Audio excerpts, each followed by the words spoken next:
JP Nation? This your boy JP. Today we are reacting to how good was Scottie Pippen actually from Nonstop Sports. Everybody remember Scottie Pippen, 6-time champion with the Chicago Bulls, a guy that played underneath Michael Jordan but was the second best player, top NBA 75 player. And let's go ahead and get into the video. Make sure you subscribe down below to ItzJustJP for more basketball content and click the notification bell. You will know when my next upload is. Comment down below and tell me what you and me react to next. And also comment down below and tell me how great was Scottie Pippen to you. Let's get to the video. Scottie Pippen was the first person Michael Jordan thanked in his Hall of Fame speech, because he never won a title without Pippen. Here's the retrospective of the 90s Bulls dynasty through the lens of Scottie Pippen. We'll talk about his road to the NBA, where does he rank all time, and how good he was without Jordan. Early life and the road to the NBA. Scottie Pippen grew up in a small town in Arkansas as the youngest of 12 children. When he was a freshman in high school, his father suffered a stroke, which placed him in a wheelchair for the rest of his life. And the poor Pippen family didn't have enough funds to send Scottie to college. Scottie made the varsity team as a sophomore, but he struggled to earn playing time until his senior year because he was always super skinny. Even though he was a talented point guard, Scottie stood only at 6'1" when he graduated and had 0 college offers. His basketball dreams would have likely been dead right then, but his high school coach intervened and asked a favor of his good friend Don Dyer, who coached at the University of Central Arkansas. Dyer couldn't offer Scottie a scholarship, but he gave Pippen the role of a team manager, which enabled him to earn some money and train with the basketball team. Scottie barely played, and Coach Dyer told him he needed to use his freshman year to bulk up. However, Scottie experienced a remarkable growth spurt. Before the start of the next season, he stood at his current height of 6'8". The university offered him a full scholarship, and Scottie got inserted into the starting lineup with his new height and a pterodactyl wingspan of 7'3". On top of his point guard skills, Pippen started to dominate. Coach Dyer first played Scottie at both guard positions, but later on, he used him on the wing and sometimes even at center.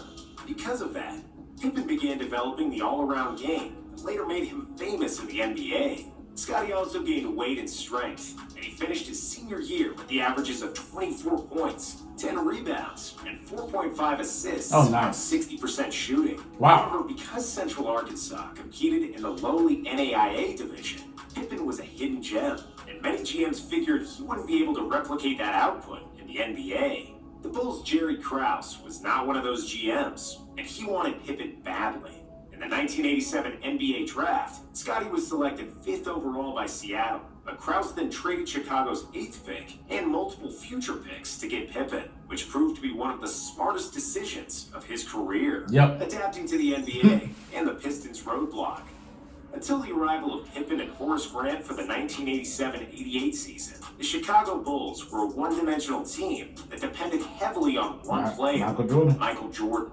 MJ was a superstar and the main offensive option, but although his qualities were undeniable, he could not lead the team on his own. The Bulls never had a positive record in Jordan's first 3 seasons and have won only 1 playoff game, routinely losing in the first round of the postseason. Scottie came off the bench as a rookie, and he struggled with the speed of the game and tactics at first. But with Pippen on the team, Chicago had won 50 games, and in the deciding Game 5 of the first round, Scottie had his first career start, and he contributed with 24 points, 5 assists, and 3 steals. The Bulls won the series and finally advanced to the second round, where they would lose to the Pistons in 5 games. Pippen had back surgery and missed the start of the '89 season. He came off the bench in the first 16 games upon his return, but once he entered the starting 5, he never subbed in again. Pippen finished the regular season with 14 points, 6 rebounds, and 3.5 assists on average, and the Bulls made it to the Eastern Conference Finals, where they once again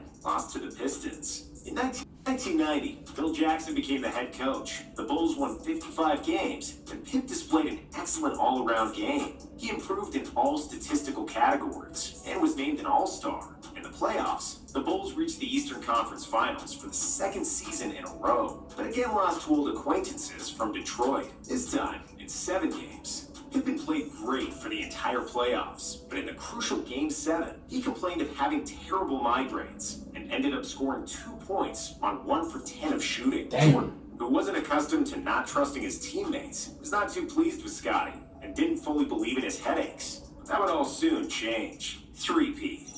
For the 1991 season, the Bulls fired on all cylinders. They were the best offensive team in the league and won a franchise record 61 games, with Jordan as the MVP. Pippen again improved in almost all statistical categories, with 18 points, 7 rebounds, and 6 assists on average, but was unjustly left off the All-Star game roster.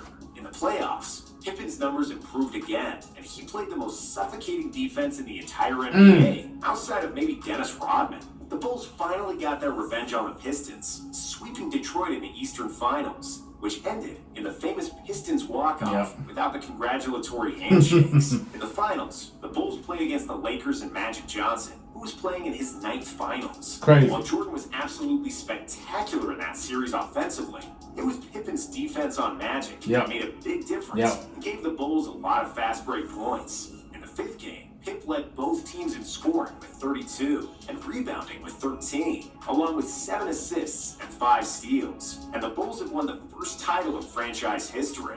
Next year, Pippen averaged 21, 8, and 7 and made the All-Star game again. Second All-NBA team and first team All-Defense. In the playoffs, he shined when it mattered the most. In Game 7 of the Eastern semifinals against the Knicks, he recorded a triple-double. For the series, Pip led the team in all statistical categories other than scoring. In the finals, Chicago defeated Portland in 6 games, and a few months later, Pippen won the gold medal at the Olympics as a member of the Dream Team. The Bulls entered 1993 fatigued and won 10 games less than the year before. However, Jordan, and especially Pippen, raised their games for the playoffs, where the Bulls reached another NBA Finals. Scottie averaged a near triple-double in the finals, with 22 points, 9 boards, and 8 assists in 6 games. Like always, he was tasked with the assignment of guarding the best opposing player, which in this case was Charles Barkley. Scottie delivered once again, perfectly doubling Barkley with Horace Grant, and then switching on everybody else when Barkley got rid of the ball. Defensively, he was in the prime of his career, and this series showed perfectly how instrumental Pippen was for the Bulls, despite Jordan averaging 41 points in the finals. Pippen's best season. After the death of his father and enormous media pressure, Michael Jordan retired from basketball before the start of the 1994 regular season. The Bulls added Steve Kerr, the most accurate three-point shooter ever, and Tony Kukoc, the best European player at the time. But more than anything, the Bulls now became Scottie's team. There were people who expected Scottie to become Jordan, shoot 25 times per game, and average over 30 points. But that was not Pippen's game, and he continued to play like he always did. Yes, he averaged a career high in scoring with 22 points per game, but he only marginally increased the number of shot attempts from the previous years, shooting at an excellent 49% clip. His passing game didn't suffer. Pippen also notched a career high in rebounds in 1994, snatching 8.7 boards per game, as well as steals, with 2.9 thefts per contest. I never thought about trying to win MVP or do things as an individual. It never crossed my mind to try and lead the league in scoring. That's just not how I played the game, and it wasn't in my pedigree. Pip showed that he was an Yeah, that season right there when Jordan retired, Pippen took over, and everyone thought Pippen was going to do like Michael Jordan and stuff, but that was not his game. He was a point forward. He likes to give everybody the ball, facilitate, score and rebound, play defense. That was his game, try to get his teammates involved. Now, this is going to be an interesting question, If Jordan would have stayed retired the first time, would Scottie Pippen would win a championship without Michael Jordan? Would this Bulls team be really good without Michael Jordan coming back?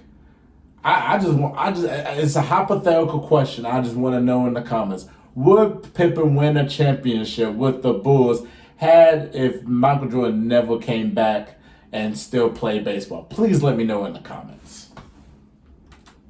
Unbelievable leader, propelling the Bulls to a 55-27 record, just 2 wins shy from the year before, and the Bulls showcased a level of play that no one thought could be achieved without the services of number 23. Pippen was the All-Star MVP in 1994, the leading vote-getter for All-NBA First Team, and for the All-Defensive Team, and he finished 3rd in MVP voting. Tony Kukoc said that Pippen helped him tremendously in his first NBA season, and the entire Bulls team praised Scottie for putting the team on his shoulders and giving it all on both ends of the court. And it was Tony Kukoc who stole the show in the pivotal moments of Game 3 in the Eastern semis against the Knicks. The game was tied with 1.8 seconds remaining when Phil Jackson called a timeout. Pippen demanded the ball in the final possession, but Jackson drew the play for Jokić. Pissed off and thinking that the coach doesn't trust him, Pippen refused to go back into the game. Jokić did eventually get the ball, and he sank a beautiful turnaround jumper for the win. Wow. While everybody celebrated, Pippen was still sulking on the bench.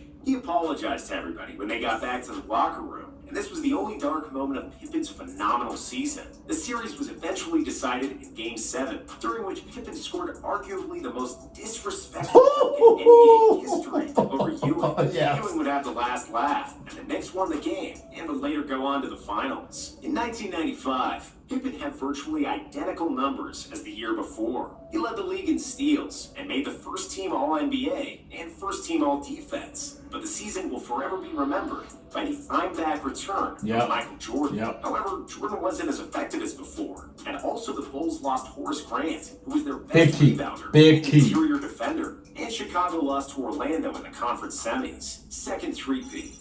For the 1996 season, Jordan came fully prepared, and even more importantly, the Bulls replaced Grant with Dennis Rodman, a fierce defender and the best rebounder in NBA history.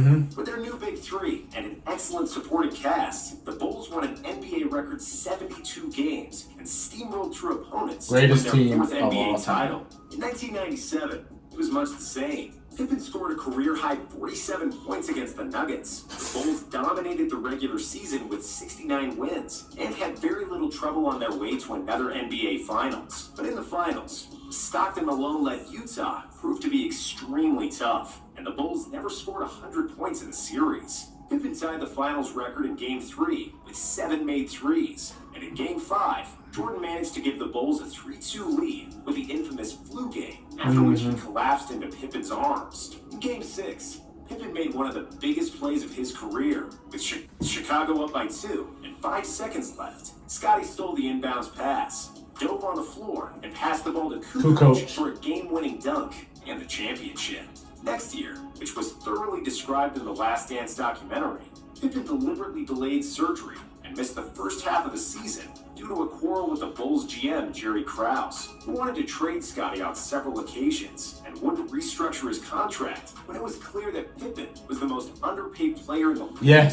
Pippen played through the injury the whole playoffs, and he mostly served as a decoy in the finals against Utah because his back was killing him and he couldn't shoot. Still, the Bulls bested Utah again, and the Bulls won title number 6 later years. Scottie was sent to Houston to team up with the aging Barkley and Olajuwon for $11 million per year in a sign-and-trade deal. But other than a big payday, his lone year in Houston was a failure. He often fought with Barkley, and the team lost in the first round of the playoffs. Scottie was then traded to Portland, and the Blazers reached the conference finals with a 15-point lead in the fourth quarter of Game 7 against the Lakers. Close but no cigar, as the Lakers pulled off a miraculous comeback, highlighted by Kobe's crossover on Pippen and the alley-oop to Shaq. For the next 3 seasons in Portland, Pippen was still productive, but in a reduced role. He played his last season with the Bulls under the pretext of mentoring young players, but more to muster as many dollars from them as he could. It was a severance pay for those underpaid years in the 90s. Legacy. Along with Larry Bird, Scottie Pippen was the original point forward. He could pass like a point guard, and score like a shooting guard, and control the entire offense by himself. But unlike Bird, Scottie could impact the game without scoring a single point or dishing a single assist due to his brilliant defensive skills. His incredible lateral quickness and long arms allowed him to guard all 5 players during one possession, which was beautifully described in Kobe Bryant's Detail series. Pippen is underrated because he was always in Jordan's shadow, and understandably so. But if it weren't for Pippen, the Bulls wouldn't be able to execute full-court pressure as they did. Their half-court ball distribution wouldn't be the same, and their transition game wouldn't be as deadly. If Scottie didn't play next to Michael, Jordan wouldn't be able to focus the majority of his energy on scoring because he knew that Pippen would hound the opponent's best player for 48 minutes. Pippen was the ultimate team player who could do everything on the court, and in my opinion, he's among the 5 or 6 best small forwards ever. And that was the end of the video. I feel like Scottie Pippen just gets so disrespected because he played in Michael Jordan's shadow. But when you look at his numbers, they're just unbelievable. You know, the best small forward in the 90s. You know, everybody's saying Grant Hill, but Scottie Pippen by far the best small forward of the 1990s. A guy that plays both sides of the ball, a team player, point forward, could pass the ball, could score, could rebound, could play defense, go against your best player. But everybody talks about Jordan and his scoring ability, but never really mentioned what Scottie Pippen does for the Chicago Bulls, you know, in terms of defense and guarding the best player. I mean, Scottie Pippen, like you see in that, you know, he did tremendous that year Michael Jordan played baseball, you see. But, you know, they just couldn't get over, you know, against the Knicks, who went to the finals that year. The Bull versus Knicks rivalry is one of the best rivalries of all time. Definitely check it out, though. So, yeah, Scottie Pippen, NBA top 75 player. Feel like he gets so disrespected. And then, you know, when he came out with that memoir book calling out Michael Jordan and Phil Jackson, you know, when you're like a Jordan fan, you're like, man, Scottie Pippen's just like tripping. You know, he gets mad. He's so salty and all that. And he really kind of got a little bit of a point, though. You know, he got a little bit of a point. So you might have to check out his reason and his side of the story. That Last Dance documentary, it was all about what was Jordan's likeness in terms of like his views. It was from his point of view. And Scottie was so mad at it. Like, it just never talked to his side of the view or anyone else's. It talked about Jordan's side of the view. So, but yeah, Scottie gets so disrespected, you know, by a lot of people. But, you know, when you look at his resume, the resume speaks for himself, man. You know, a guy that you would just have to watch, you know, on tape, you know, if you want to learn, you know, team basketball, how to play both sides of the ball. You know, he gets after it. And he also had the body, you know, #pause, like in terms of just the perfect size for a small forward, strong, I mean, athletic, you know, I mean, Scottie Pippen, one of the best of all time. So definitely comment down your thoughts below on where you would rank Scottie in terms of greatest small forwards of all time, how underrated he is, what would you put him all time on the players list. Please just comment down below and tell me your favorite Scottie Pippen game and moment. Subscribe down below to ItzJustJP for more basketball content. Road to 2,000. Thank you all so much for the love and support you have given to my channel. And I'm JP, and we are out of here. Peace.